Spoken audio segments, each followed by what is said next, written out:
There's a danger.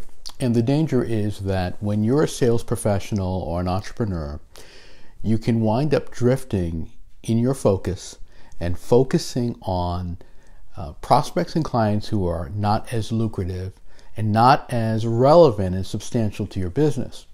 Now, the danger here is if you do that is you will eat up time and energy, and prospects who are not as good will eat up lots of time and energy, and you just won't get the rewards.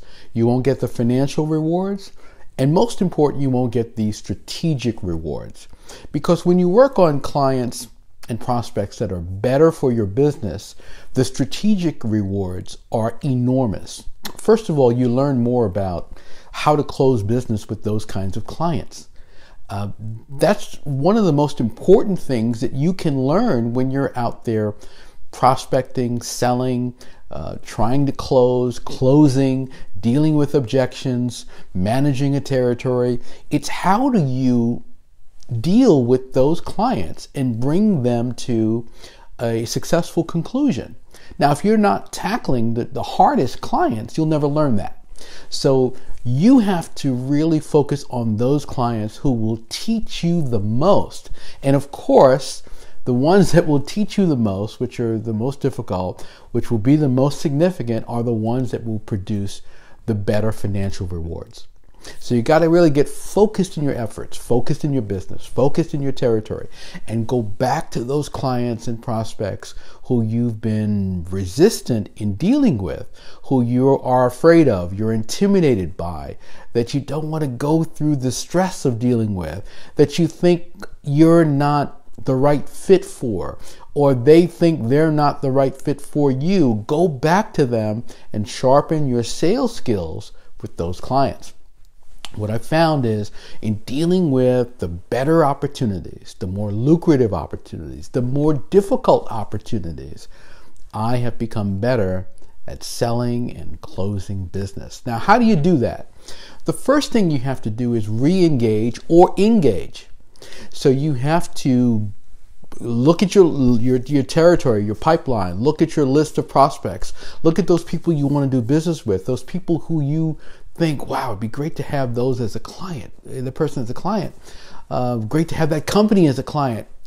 Go to them and re-engage. And simply say, Mr. Prospect, you came to mind the other day, and I realized that we haven't talked in a while. Didn't talk to you as the year closed, and didn't talk to you as the year began, and I'm just wondering how things are going for you. Have you made a decision? What's going on in the business? How are things progressing for you? How is the family? How are things looking for you this year? What kinds of things are you focused on? Low stress, but re-engagement. And you might find that in that conversation, there are some things revealed that give you an opportunity right then and there to move to the second step. And the second step is helping them understand why they should be engaged with you. And so you might say something like, that reminds me, I don't think I told you about this new model that we released that we're really proud of. Everyone is really responding to it very positively. We're very pleased at the way this has been received in the market. And I know you might not be in the market just yet, or you might have just bought a product, or you haven't decided, but this is certainly something you should be aware of. I'm proud of it. I think you'll really like it. I think it'll be a great fit for what you are looking to do. And even if you decide not to make a decision, you should certainly be aware of this so you can understand what's out there. So that's a way you can re-engage with someone and reinforce why they should be communicating with you, and link that to their needs, their interests, their desires, their betterment as a prospect or client. Now, the third thing is you've got to put a stake in the ground. Stake in the ground simply means, when are we going to talk again? When are we going to follow up? When are we going to meet? Now, you don't present it that way, but the way you would present it is something like, is it all right if I send you some information about this?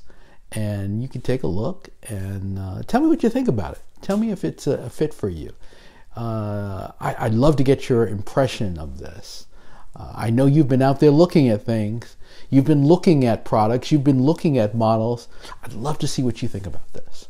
And send them something. And then the stake in the ground is, can I follow up with you? Can I pop in next week? Can we have coffee together? I'd love to hear your thoughts about that. I'd love to see whether this is a fit for you. I'd love to see what you think, or in general, even if it isn't relative to a specific product offering, can I follow up with you? Can I say hello? Or, hey, I'll check on you next week. I'll check on you next month. I'll check on you in a couple of weeks and see how things are going for you. When you get back from California, when you get back from Denver, when you get back from New York, when you finish this cycle, when you're done with whatever it is.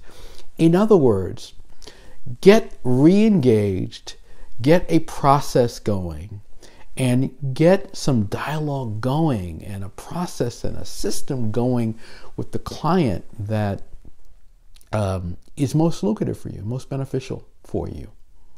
You will learn more, you will grow more, and you just might land that big account. And if you land that big account, I guarantee you're not going to focus on low impact, low value prospects again. Focus on the most lucrative, those that you have been reluctant to follow up with. Those are the ones that will raise your performance level, and they'll make a big difference to your business or your sales territory. If you like this tip, give me a thumbs up. Let me know you liked it. Share it with someone who you think will benefit from this tip. Make sure you subscribe to my channel. You can do that by clicking the icon with my photo, and stay tuned because I have a lot more coming. I will see you next time.